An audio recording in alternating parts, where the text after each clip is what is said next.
Bonjour, bienvenue dans ce nouvel épisode de notre balado sérieux. Mais pas trop. L'histoire des Germains, des Francs et des Mérovingiens, saison 4.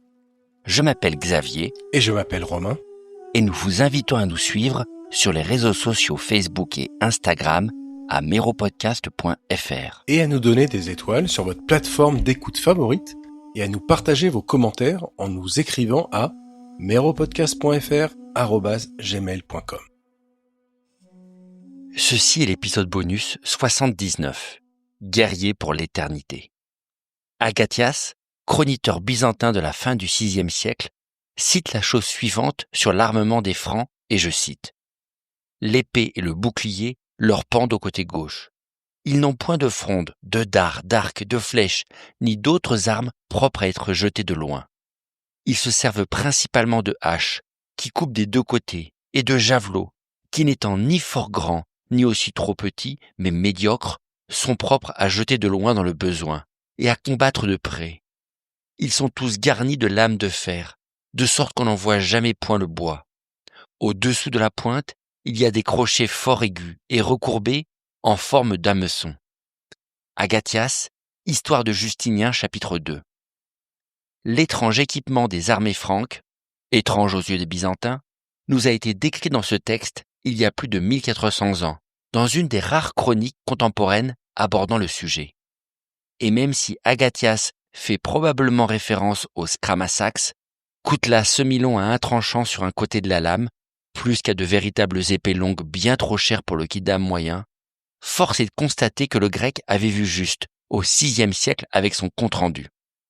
Car, après la découverte extraordinaire de Quinquin au XVIIe siècle avec la tombe de Childéric, un grand nombre de sépultures de guerriers francs ont commencé à refaire surface avec les débuts de l'archéologie au XIXe siècle. Des tombes dont le contenu a bien confirmé les dires du grec, démontrant que de Clovis à Théodoric le Fourbe, des hommes qu'on a communément décidé d'appeler des chefs francs ont rejoint leur dernière demeure dans les terres conquises du nord-est du Regnum à ce moment-là. De la spectaculaire nécropole de Lavoy à 15 km de Verdun, découverte en 1902 et contenant les restes de guerriers richissimes, jusqu'aux tombes de Saint-Dizier, mises à jour en Haute-Marne en 2002 avec 3 sépultures exceptionnelles de dignitaires, on a découvert en réalité des dizaines de nécropoles mérovingiennes contenant des sépultures de chefs francs datées entre la seconde moitié du Ve siècle et la fin du VIe. Et même si les os n'ont pas de passeport, pour citer Patrick Gary dans son ouvrage « Les temps mérovingiens », l'analyse de ces dépouilles et de leur localisation a permis aux archéologues de mieux comprendre les mécanismes de l'implantation des Francs dans le royaume, après les conquêtes de Clovis et de ses successeurs.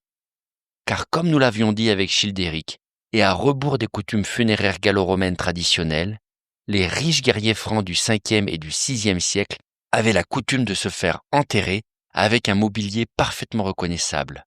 Des armes de prestige, des bijoux et des objets de vaisselle, tout ça au cœur d'une chambre funéraire aménagée pour recueillir leurs corps et leurs possessions. Et la quasi-standardisation de ce genre de sépulture, hors de prix, découverte au fil du temps, prouve qu'on n'avait pas affaire à un caprice d'un défunt particulier, mais bien à une pratique culturelle propre à cette civilisation et à cette époque.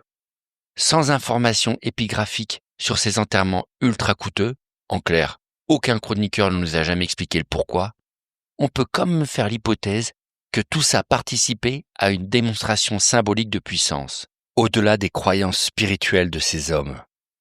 Dans cette époque troublée du début du VIe siècle, on voulait sans doute montrer, au travers de funérailles prestigieuses, l'appartenance du défunt à un groupe social bien défini, la caste des guerriers, détenant le pouvoir en tant que compagnons des rois mérovingiens et emportant dans l'au-delà les marques de leur suprématie, histoire de bien ancrer dans la tête de tout le monde qui étaient les véritables patrons du pays. Mais le plus intéressant n'est peut-être pas la tombe elle-même, dont la richesse et l'armement confirment bien les dires d'Agathias sur la panoplie du guerrier franc du début du VIe, mais plutôt la géographie de ces sépultures. Géographie sur une large échelle pour commencer. puisque les archéologues ont défini que la majorité de ces tombes à l'organisation et au mobilier particulier se trouvent dans une région spécifique, située entre la Seine et le Rhin, ainsi que dans le triangle délimité par les cours supérieurs du Rhin et du Danube. Et en plus, ces tombes présentent des différences, notamment lorsqu'on analyse finement les décors des fourreaux et des poignées des épées. Et on constate, très schématiquement, qu'à un premier groupe daté du 5e siècle situé en Belgique moderne, où se trouvaient donc les Francs originels, succèdent de nouveaux groupes, comme celui de Saint-Dizier ou de Lavoie, localisés à la périphérie des royaumes francs primitifs, notamment en Picardie, en Champagne, en Lorraine ou en Hesse alémanique. Un peu comme si, après avoir quitté leur région d'origine au 5e siècle, ces chefs francs se positionnent le long d'une zone de conquête des armées de Clovis et de Théodoric le Fourbe, dans un arc de cercle immense allant de Douvres en Angleterre jusqu'à Bâle en Suisse et remontant par Stuttgart et Dortmund en Allemagne. Un immense ovale collant assez précisément avec les contours de la grande expansion de la fin du 5e et du début du 6e. Et puis, il y a une géographie plus locale de ces tombes, qui n'apparaissaient pas au milieu de nulle part. Généralement, on les trouvait toujours à côté de ruines d'une ancienne villa romaine, d'un point de passage stratégique commercial ou d'une mine d'extraction de métal. Un lieu habituellement déjà exploité depuis l'Antiquité, au milieu des campagnes, mais avec une importance stratégique particulière, et dont le contrôle représentait souvent un enjeu économique ou militaire. Dernier élément de localisation, les tombes de chefs sont elles aussi disposées de manière unique et forment toujours le point central d'une plus grande nécropole, dont elles ont servi de point de fondation. La tombe du chef et de sa famille occupe la position la plus prestigieuse d'un vaste espace en général, avec une distance respectueuse la séparant du reste, puisque les centaines d'autres tombes qu'on a trouvées étaient toujours disposées tout autour, une majorité d'entre elles étant sans ornement.